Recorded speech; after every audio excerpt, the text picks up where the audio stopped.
देखिए, पहली बात तो जो नोटिफिकेशन हुआ था 28 अक्टूबर को, वो पूरी तरीके से गैर संवैधानिक था, गैर कानूनी था। और डेफिनेटली आपकी बात ठीक है, अब नोटिफिकेशन जरूर रद्द हुआ है, लेकिन अल्टीमेटली जो पर्पस है, जो इस एजिटेशन का मुख्य मकसद है, वो तो सेनेट और सिंडिकेट को कॉन्स्टिट्यूट कराना है। तो यही डिमांड है कि as soon as possible Bharat सरकार, क्योंकि वाइस प्रेसिडेंट ऑफ इंडिया ने इलेक्शन शेड्यूल जारी करना होता है, वो सेनेट और सिंडिकेट के इलेक्शन का शेड्यूल जारी करे और सेनेट कॉन्स्टिट्यूट करे। सर, आप एमपीपी हैं, पंजाब में आपकी गवर्नमेंट है, पंजाब आप लोग क्या कुछ खास करने जा रहे हैं पंजाब गवर्नमेंट, और आप इसको संसद में कैसे? देखिए, आम आदमी पार्टी इस एजिटेशन को, इस मुद्दे को सपोर्ट पहले दिन से कर रही है और कल भी हम इनकी कॉल में पूरा कैडर मोबिलाइज होगा। जहां तक संसद की बात है, तो पिछले तकरीबन 1-1.5 साल से बार बार जहां मौका मिला है, चाहे वो एजुकेशन मिनिस्टर से मिलने की बात हो, चाहे पार्लियामेंट के अंदर की बात हो, तो मैंने इस इश्यू को रेज किया है कि जो डेमोक्रेटिक सेटअप है इस देश में, वो तो मजबूत होना चाहिए। और हम कहते हैं दुनिया की सबसे बड़ी डेमोक्रेसी है, सबसे बड़ी डेमोक्रेसी में डेमोक्रेटिक स्ट्रक्चर अगर कमजोर किया जाए या खत्म किया जाएगा, तो ये हेल्दी डेमोक्रेसी के लिए कोई बेहतर साइन नहीं है।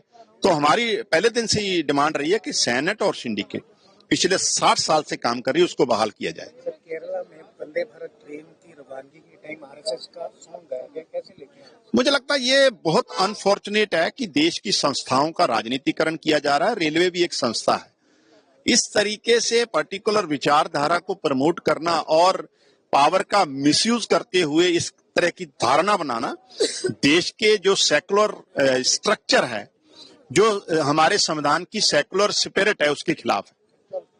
देखिए, पहली बात तो जो नोटिफिकेशन हुआ था 28 अक्टूबर को, वो पूरी तरीके से गैर संवैधानिक था, गैर कानूनी था।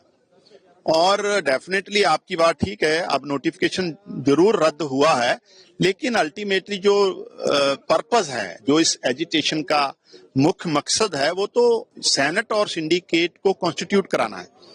तो यही डिमांड है कि as soon as possible Bharat सरकार, क्योंकि वाइस प्रेसिडेंट ऑफ इंडिया ने इलेक्शन शेड्यूल जारी करना होता है, वो सेनेट और सिंडिकेट के इलेक्शन का शेड्यूल जारी करे और सेनेट कॉन्स्टिट्यूट करे। सर, आप एमपीपी हैं, पंजाब में आपकी गवर्नमेंट है, पंजाब आप लोग क्या कुछ खास करने जा रहे हैं पंजाब गवर्नमेंट, और आप इसको संसद में कैसे? देखिए, आम आदमी पार्टी इस एजिटेशन को, इस मुद्दे को सपोर्ट पहले दिन से कर रही है और कल भी हम इनकी कॉल में पूरा कैडर मोबिलाइज होगा। जहां तक संसद की बात है, तो पिछले तकरीबन 1-1.5 साल से बार बार जहां मौका मिला है, चाहे वो एजुकेशन मिनिस्टर से मिलने की बात हो, चाहे पार्लियामेंट के अंदर की बात हो, तो मैंने इस इश्यू को रेज किया है कि जो डेमोक्रेटिक सेटअप है इस देश में, वो तो मजबूत होना चाहिए।